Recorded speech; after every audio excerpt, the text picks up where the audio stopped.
MLA Peddireddy Ramachandra Reddy ప్రస్తుతం భారీ వివాదంలో చిక్కున్నారు. ఈ సమయంలో గనక ఒకవేళ పెద్దిరెడ్డి రామచంద్రారెడ్డి అరెస్ట్ అయితే వైసీపీకి పూర్తిగా కోలుకోలేని విధంగా దెబ్బ పడుతుంది. రాష్ట్ర వ్యాప్తంగా వైసీపీ నాయకులు చాలామంది అరెస్ట్ అవుతున్నారు. కాకపోతే వాళ్ళ మీద నమోదవుతున్న కేసులు ఒక ఎత్తు అయితే రామచంద్రారెడ్డి మీద నమోదవ్వడం అనేది మరో ఎత్తుగా ఇక్కడ గ్రహించాలి. రామచంద్రారెడ్డి అరెస్ట్ అయితే గనక జగన్ పూర్తిగా నిస్సహాయుడిగా మారతాడు అనడంలో కూడా ఎలాంటి సందేహము లేదు. చంద్రబాబు సొంత జిల్లా అయినప్పటికీ అక్కడ రామచంద్రారెడ్డి గత కొంతకాలంగా చక్రం తిప్పాడనే చెప్పాలి. చిత్తూరు రాజకీయాలను శాసించగలిగిన వ్యక్తి అరెస్ట్ చేస్తే జిల్లాలో వైసీపీ పూర్తిగా తుడిచిపెట్టుకుపోవడం కూడా ఖాయంగా కనిపిస్తుంది. అయితే ఈ కేసు గురించి మనం మాట్లాడితే గనక ఆయనతో పాటు కుటుంబ సభ్యులపై కూడా అటవీ శాఖ అధికారులు ఆక్రమణల కేసు నమోదు చేయడం తీవ్ర చర్చనీయాంశంగా మారింది.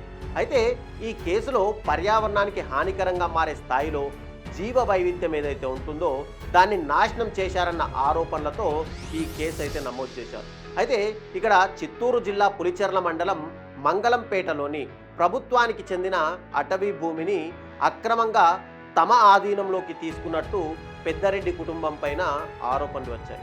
అయితే ఈ ఆరోపణలు ఈ నెల 6వ తేదీన టోటల్గా కేసులు అయితే నమోదు చేశారు. పెద్దిరెడ్డితో పాటు ఆయన కుమారుడు రాజంపేట ఎంపీగా ఉన్నటువంటి పెద్దిరెడ్డి మిథున్ రెడ్డిని, ఇక సోదరుడు తంబళ్లపల్లె ఎమ్మెల్యేగా ఉన్నటువంటి పెద్దిరెడ్డి ద్వారకానాథ్ రెడ్డి, పెద్దిరెడ్డి సోదరుడి భార్య ఇందిరమ్మను కూడా ఈ కేసులో నిందితులుగా అయితే పేర్కొన్నారు. ఇక మంగళంపేటలోని అటవీ భూమిలోకి నిబంధనలకు విరుద్ధంగా వీళ్ళు ప్రవేశించారని చెప్పి స్థలాన్ని తమ ఆధీనంలోకి తీసుకోవడమే కాకుండా పర్యావరణానికి కూడా హాని చేశారు అని చెప్పి అటవీ శాఖ అధికారులు తమ నివేదికలో స్పష్టం చేశారు. అసలు ఈ కేసు ఏంటి, దీంట్లో ఏముంది, ఈ కేసు గురించి మనం మాట్లాడితే అరెస్ట్ చేసే అంత పెద్ద ఇష్యూ ఈ కేసులో ఉందా అనేది కూడా మనం మాట్లాడుకుందాం. మంగళంపేట రెవెన్యూ గ్రామ పరిధిలో గ్రామానికి చాలా దూరంగా ఉన్న అడవిలో 295 సర్వే నెంబర్లో 17.69 ఎకరాలు, ఇక సర్వే నెంబరు 296లో 6 ఎకరాల పట్టా భూమి ఉన్నట్లు fair adangal field measurement book అంటే FMBలో స్పష్టంగా రికార్డ్ అయింది. దానికి సరిహద్దులుగా రిజర్వ్ ఫారెస్ట్ ఉన్నట్టు కూడా రికార్డులో నమోదు చేశారు. అవి 1952లో చేసిన సర్వే ప్రకారం రూపొందించిన రికార్డులు ఇక్కడ అధికారులు చూపిస్తున్నాయి. అయితే ఆ 2 సర్వే నెంబర్లలోని పట్టాభూమి మొత్తం కూడా పెద్దిరెడ్డి కుటుంబం స్వాధీనంలోనే ఉంది. వాటిలో పెద్దిరెడ్డి కుటుంబానికి ఎంత భూమి ఉంటుంది అని అడిగితే కనుక మనం చూసుకుంటే 1వ తరగతి పిల్లాన్ని అడిగినా కూడా 17.69 + 6 అంటే కలిపితే 23.69 ఎకరాలే అని కూడా చిన్నపిల్లోడు కూడా చెప్తాడు. అడవి మధ్యలో పట్టాభూమి ఉండడమే చాలా అరుదు. పోని ఉంది అనుకుందాం, ఎన్నేళ్ళు గడిచినా ఆ సర్వే నెంబర్లోని పట్టాభూమి ఎక్కడా కూడా అంగుళం కూడా పెరగడానికి వీల్లేదు కదా. కానీ ఇక్కడ పెరిగింది. అదే ఇక్కడ అద్భుతంగా చెప్పుకోవాలి. అవే సర్వే నెంబర్లలోని పెద్దిరెడ్డి, ఆయన కుమారుడు మిథున్ రెడ్డి, ఇక పెద్దిరెడ్డి లక్ష్మీరెడ్డి, పెద్దిరెడ్డి ఇందిరమ్మల పేర్ల మీద 2000-2001 సంవత్సరాల్లో 45.8 ఎకరాల భూమి రిజిస్ట్రేషన్ జరిగింది. దేశిరెడ్డి సర్వేశ్వర్ రెడ్డి, చెంగారెడ్డి, శ్రీరాములు రెడ్డి, మంగమ్మల పేర్ల నుంచి అంటే వాళ్ళ దగ్గర ఉన్నటువంటి ఆ భూమిని ఇక్కడ వీళ్ళు కొన్నట్లు రిజిస్ట్రేషన్ పత్రాల్లో నమోదు చేశారు.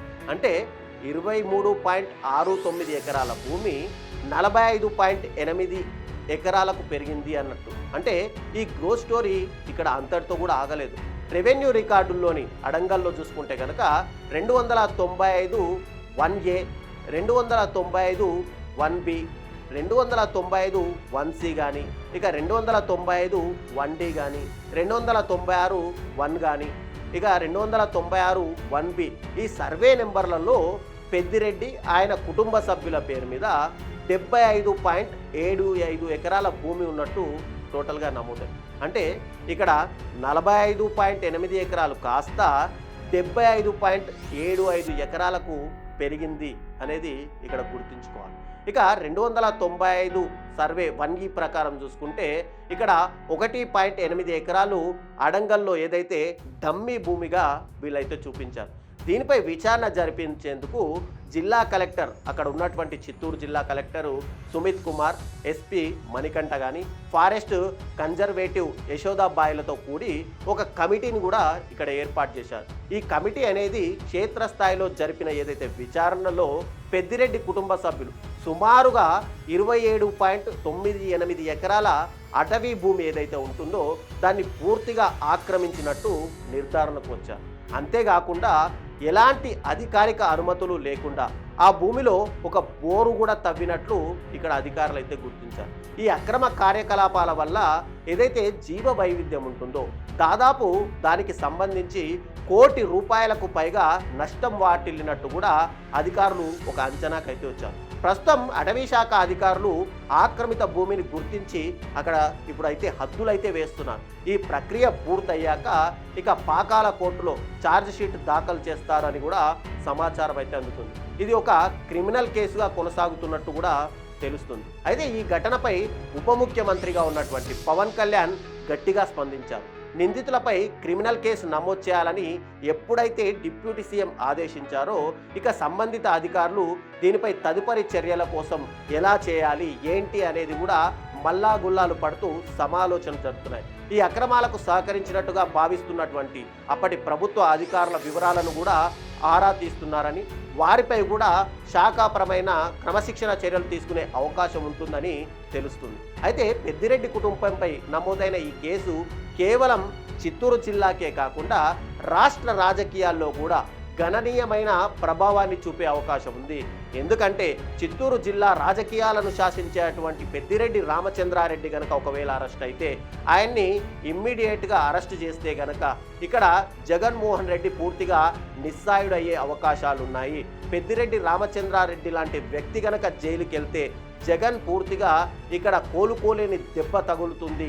మరోవైపు చంద్రబాబు సొంత జిల్లా అయినప్పటికీ కూడా అక్కడ చంద్రబాబు కంటే పెద్దిరెడ్డి రామచంద్రారెడ్డి హవా ఎక్కువగా నడుస్తుంది అనేది కూడా అందరికీ సామాన్యంగా తెలిసిన విషయమే. ఇక్కడ పెద్దిరెడ్డి రామచంద్రారెడ్డిని అరెస్ట్ చేయడానికి మెయిన్గా ఈ ఏవైతే ఆరోపణలు ఉన్నాయో, ఆక్రమణలు జరిగాయో అవి బేస్ చేసుకొని త్వరలోనే పెద్దిరెడ్డి రామచంద్రారెడ్డిని అరెస్ట్ చేసే అవకాశాలు కూడా ఉన్నాయి అనేది నిస్సందేహంగా మనం చెప్పుకోవచ్చు.